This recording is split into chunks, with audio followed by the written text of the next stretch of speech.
Top 10 Weirdest Versions of Hell. Number 10. The House of Lies. In the ancient Persian religion of Zoroastrianism, souls after death first cross a bridge and meet a young woman who represents the personification of their actions in life. If the dead person has led a good life, she looks beautiful, while to the sinner, she is hideous. It doesn't get better for them either. Sinners are then thrown into the House of Lies, in which the damned continuously eat foul food. This includes corpses, rotten food, and several other rather unpalatable bodily fluids. It's also dark, smelly, and no matter how crowded it is, inhabitants think they're all alone. Number 9. Irkalla. To reach this underworld from Babylonian mythology, the dead first pass through 7 gates, bribing the gatekeeper at each one with a piece of their clothing or jewelry. Why exactly they're so eager to get there is a bit of a puzzle, since the inside is a dark, gloomy expanse where everyone is forced to eat and drink only dust, and there's not much else to do.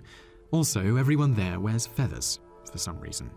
The most depressing thing about this Babylonian hell, though, was that it wasn't actually punishment for major wrongdoing. With the exception of a few heroes, everyone went there. Number 8. Helheim. This was the final destination for Vikings who had the misfortune not to die a glorious death. Unlike most modern versions of hell, Helheim was very cold.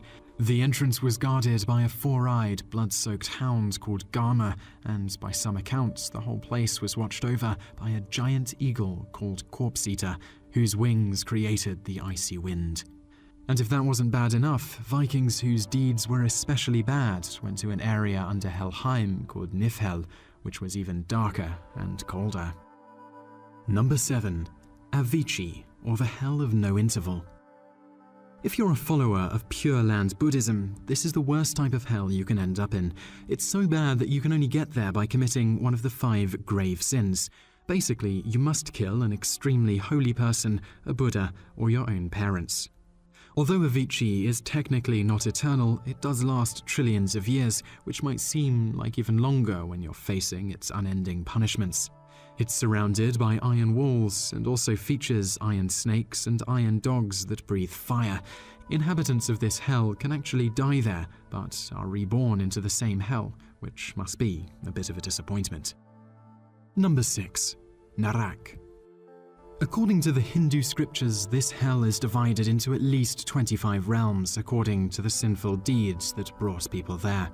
To get an idea of what goes on in each of these places, one of these hellish realms is called Diarrhea, and another is called Forest of Sword Blades.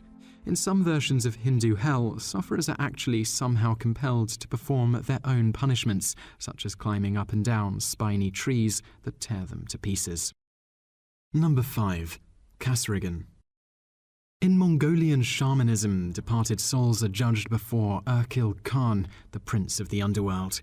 If their bad deeds are more numerous than their good ones, they're sent to a hell known as Kasyrgan, where they are boiled in black tar inside a giant cauldron.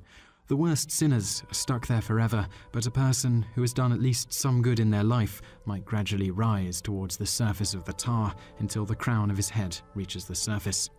People in heaven who benefited from his good deeds in life can then send a special spirit to grab the sinner by the hair and pull him up towards paradise. Number 4. Black Thread Hell. In Tibetan Buddhism, Black Thread Hell is reserved for slanderers, liars, and people who mistreat their parents. Sinners are marked with black lines and then cut up along these lines with burning saws. But if you sinned in a different way, don't worry. The book this hell is featured in describes a total of 16 hells, 8 cold and 8 hot.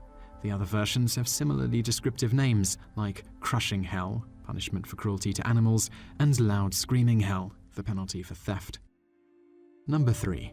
Swedenborg's Hell. Emanuel Swedenborg, a Swedish philosopher born in 1688, had a series of visions from the age of 53 in which he visited heaven and hell. His vision of the Christian hell was unique.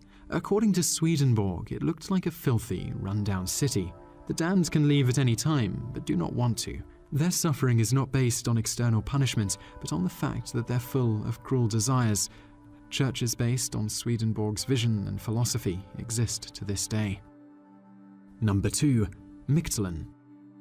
After death, Aztecs en route to this underworld went on an epic 4-year journey, facing deadly mountains that tried to crush them, demons, and icy winds that cut them like knives. Again, it's hard to tell why they tried so hard, because the place they eventually reached was a gloomy realm ruled by the god Mictlan, a blood-spattered skeleton who wore a necklace of human eyeballs. His cheery home was surrounded by bats, spiders, and owls. Worse, Mictlan was a bit like Helheim and Irkalla in that you didn't even have to be evil to go here. Warriors and women who died in childbirth went to an Aztec version of paradise, as did those who died by drowning or hanging. In other words, if you were an Aztec concerned about your afterlife, it probably wasn't wise to learn how to swim. Number 1. Tartarus. According to the ancient Greeks, Tartarus was as far below the normal Greek underworld, Hades, as heaven was from earth. In Tartarus, people who had committed especially awful sins were given suitable punishment. A famous example is Tantalus, who, when he was alive, killed his own son and served him to the gods, among other crimes.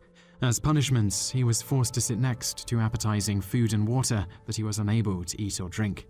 This hell was not eternal for everyone. By one account, people whose sins were bad, but not that bad, were punished for a year and then washed out of Tartarus into one of the great rivers that ran through it.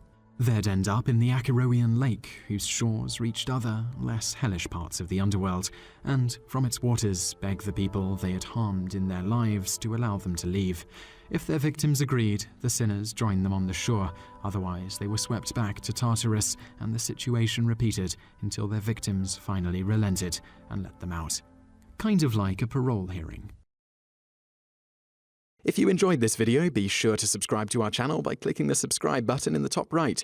Our channel has loads of other awesome videos just like this.